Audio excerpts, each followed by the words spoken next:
I agree with your last guess that the China situation was growing too fast.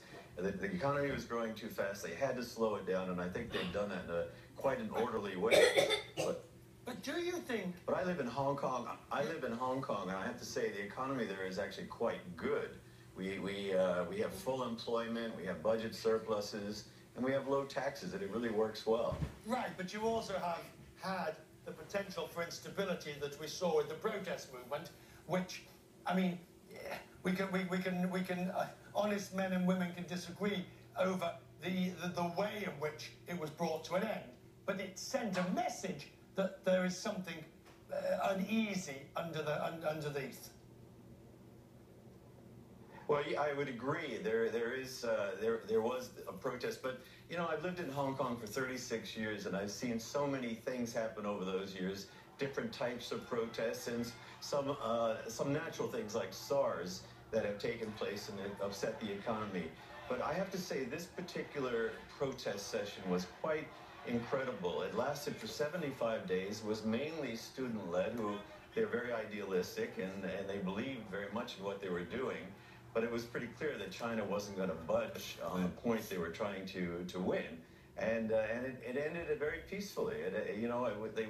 The police went through the courts. They got a court order, and they got legitimate reason to remove the students from the streets. Now, when we talk about the wider issues within the region, Asia may have huge economic potential and growth, and it may be the best game in town.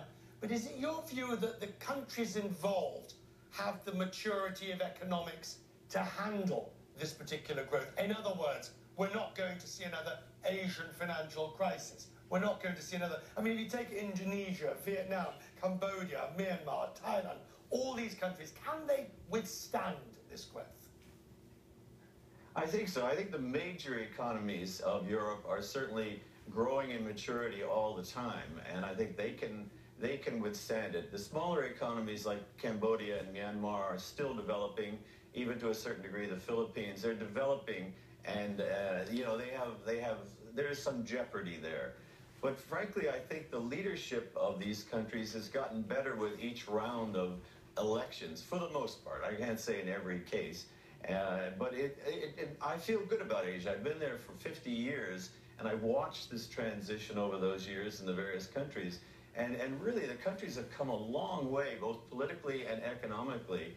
And I think they're in a great position now to spring forward. And your 50th years, your 50 years being there, first of all, congratulations.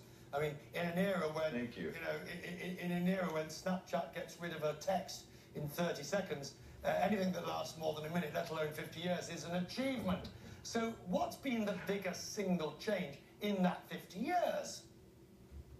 Well, it's interesting because when I look back and I saw, if you go back as far as World War II and the Korean conflict and Vietnam and the Cultural Revolution, you saw a lot of instability in Asia up till about the mid-70s.